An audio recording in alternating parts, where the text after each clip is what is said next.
एक और टॉपिक पर मैंने हमेशा से सोचा था जब आप मिलेंगे तो मैं ज़रूर बात करूंगी, क्योंकि आप कई इंटरव्यूज़ में जिक्र करते हैं बट सिर्फ टच होता है वो टॉपिक।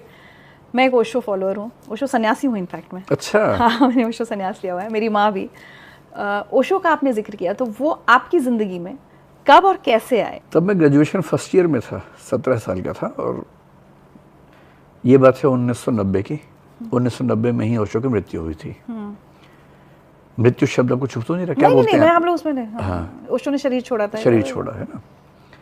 तो उस समय बहुत ज़्यादा लाइमलाइट में वो थे। 17 साल के बच्चे के मन में जिज्ञासाएं वैसे भी ज़्यादा होती हैं, ऊपर से जब ये सुन ले कि वो सेक्स गुरु टाइप के आदमी थे तो जिज्ञासाएं बढ़ भी जाती हैं। तो हुआ ये कि मैं एक यात्रा पे मध्य प्रदेश गया हुआ था। शायद ये 1-2 साल बाद की बात है, 18-19 की उम्र की बात है। भारत सरकार का प्रोजेक्ट था, उसमें सिलेक्शन हुआ था। तब छत्तीसगढ़ बनानी था।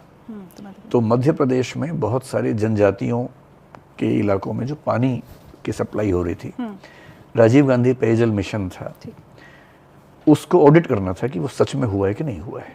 तो दिल्ली विश्वविद्यालय से कुछ लोगों का सिलेक्शन हुआ, मेरा भी हो गया था, मैं उसमें गया था।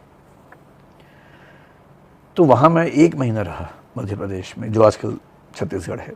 तो इन सब में क्या था कि हमें गेस्ट हाउस मिलता था और हम पूरा पूरा दिन जंगलों में, आदिवासी इलाकों में जाके उन आदिवासियों से बात करते थे, मिलते थे, समझते थे कि जो वायदा था पानी को लेके हुआ कि नहीं पूरा। अब शाम को 7-8 बजे फ्री होते थे, सुबह 8-9 बजे निकलना है, तो पहली बार ऐसा हो कि टाइम बहुत मिला। तो संयोग से मैं जब आया दिल्ली से तो ओशो की 1-2 किताबें मेरे पास थी, लाइब्रेरी में मैंने रख ली थी साथ में। तो उस पूरे 1 महीने में मैंने ओशो को ठीक से पढ़ा। और मेरी पढ़ने में रुचि बहुत ज़्यादा रहती नहीं थी, मैंने आपको बताया भी, मेरा उस समय शौक इलेक्शन लड़ने का ज़्यादा था।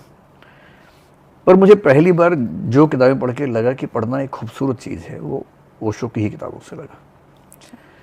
क्योंकि उनकी बातें बहुत रीजनिंग वाली होती हैं, रैशनल होती हैं। तो जिसको बोलते हैं बह जाना, तो मैं बह गया था उनके साथ। मुझे लगा कि इससे परे तो अंतिम सत्य हो ही नहीं सकता। 17 की उम्र में अंतिम सत्य बहुत जल्दी मिलता है, लेकिन बाद में फिर ये भी होता है कि आपको लगता है कि नहीं, कुछ और भी, कुछ और भी, कुछ और भी। तो ओशो को मैं अक्सर ये कहता हूँ कि मुझे एक नॉन सीरियस, नॉन एकेडमिक व्यक्ति से एकेडमिक क्यूरियोसिटी वाला व्यक्ति बनाने में जो टर्निंग पॉइंट है वो ओशो है। उसके बाद फिर मैंने सवाल पूछने शुरू कर दिए ओशो को पढ़ने के बाद, हर चीज़ पे पूछे। तब मैं जहाँ रहता था वो एक आरएसएस के ग्रुप का एक हॉस्टल था, फिर मुझे वहाँ भी सवाल दिमाग में आने लगे। मेरे कॉलेज में कई दोस्त लेफ्टिस्ट थे, उनसे भी सवाल पूछने लगा। तो धीरे धीरे मैंने पाया कि कोई विचारधारा ऐसी है नहीं जहाँ टिका जा सके। सबसे अच्छी बातें लेते रहो, किसी से जंजीर बांधने की ज़रूरत नहीं है। पर हाँ, उसके बाद मैंने फ़िलासफ़ी में लगभग सारे थिंकर्स को पढ़ा, भारत में, पश्चिम में भी, सोशियोलॉजी को पढ़ा, लिटरेचर पढ़ा। तो जैसे जैसे आप बहुत लोगों को पढ़ते हैं, समझते हैं, तो आपका चीज़ें और समृद्ध होती हैं, दिमाग खुलता जाता है। तो अब मैं ये तो नहीं कहूँगा कि मैं ओशो का फॉलोअर हूँ या सिर्फ ओशो ने मुझे बनाया है, लेकिन पहला स्थान उन्हीं का रहा है और अभी भी ठीक ठाक है।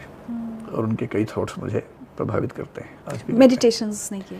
मेडिटेशन मैंने अब शुरू की है कुछ करना, पहले मैं कभी नहीं कर पाया था, कोशिश की तो भी नहीं हुआ था। अभी 1-2 महीने से मैंने आजकल ध्यान प्राणायाम करना शुरू किया है। अच्छा। और मैं लगभग रोज 30-40 मिनट, मतलब किसी का? हाँ, एक हमारी टीचर हैं जो घर पे आती हैं, वो घर के सब मेंबर्स के लिए हैं। अच्छा। तो मैं लगभग नियम से प्राणायाम तो आजकल रोज करता हूँ। अच्छा। ध्यान के बिंदु तक एग्जैक्टली नहीं पहुँचा हूँ, लेकिन कभी कभी रियलाइज होता है कि हाँ, मैं उसके आसपास पहुँच रहा हूँ। अच्छा। और मेरी इच्छाओं में से, मतलब विश लिस्ट में एक तो है कि मैं विपस्सना करूँ। 2-3 साल से सोच रहा हूँ, कर नहीं पाया हूँ। ओशो का जो ध्यान है वो बहुत ही रोचक है। मैंने एक बार, डायनामिक ज़्यादा है, डायनामिक है ना। एक बार श्री रविशंकर जी वाला जो है द आर्ट ऑफ लिविंग, मैंने बहुत पहले 20 साल पहले वो कोर्स एक बार किया था, 7 दिन का, सोहम वाला जो सुदर्शन क्रिया होती है। तो मेरे आसपास सब लोगों का मेडिटेशन बढ़िया से हो गया था, मेरा नहीं हो पाया था क्योंकि मैं दिमाग बहुत चला रहा था। जब दिमाग बहुत चलाते हैं फिर वो मतलब सहज हो ही नहीं पाते, तो मुझसे नहीं हो पाया था। अब मुझे लगता है कि मैं उस भाव भूमि पर हूँ कि शायद मैं ध्यान कर पाऊंगा।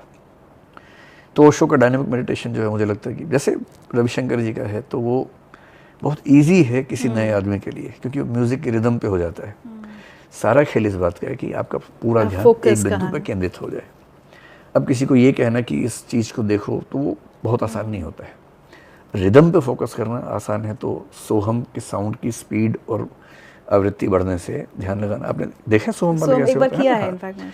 तो उसमें क्या होता है, कभी धीरे बोलेंगे, कभी तेज़ बोलेंगे, इतना तेज़ रिपीट करेंगे, स्लो रिपीट करेंगे। उससे होता ये कि आप उसी में खो जाते हैं कि धीरे है कि तेज़ है, तो ध्यान फोकस हो गया आपका।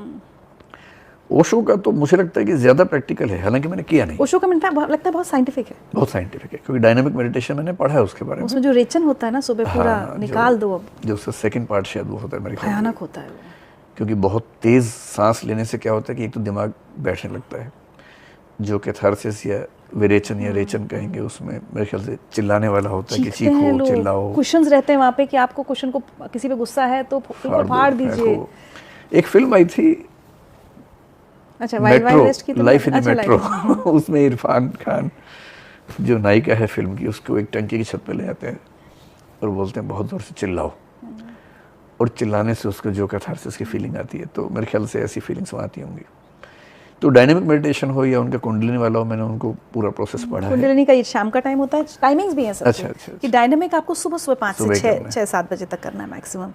कुंडलिनी नॉर्मली जब कैंप में हम लोग जाते हैं तो ये 4-5 बजे लंच के 2-3 घंटे बाद कराया जाता है। एक नाद ब्रह्म होता है, वो पता नहीं आपको? नाद ब्रह्म, तो माय गॉड, उसमें आधा घंटा सिर्फ हमिंग जैसे हम लोग करते हैं, और उसके बाद बहुत धीरे भ्रामरी की तरह, लेकिन उसमें कान बंद नहीं करने थे। और अगले 2 चरण में हाथ इतने धीरे, तो मैं जब शुरू में गई तो मैंने ऐसे मुझे लगा घुमाना ही है, तो उन्होंने कहा आपका माइंड बहुत ज़्यादा ही भाग रहा है, तो उसको इतना स्लो कर देना है कि पता ही ना चले कि हाथ मूव कर रहा है।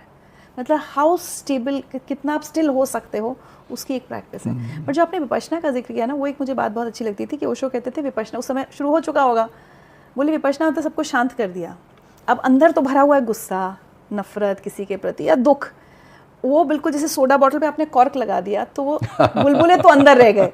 तो वो हमेशा कहते थे कि विपश्यना करना है तो पहले 21 दिन डायनामिक, हाँ, ये बात भी ठीक है, जो निकालना है जब निकल जाएगा तब शांत बैठ पाओगे। बट 21 दिन डायनामिक अगर आप करेंगे तो आपको बहुत फर्क पता चलेगा। नहीं, जितना मैंने उसका सिस्टम पढ़ा, मुझे लगता है कि वो शायद 2-3 दिन में ही रियलाइज होना शुरू हो जाना चाहिए।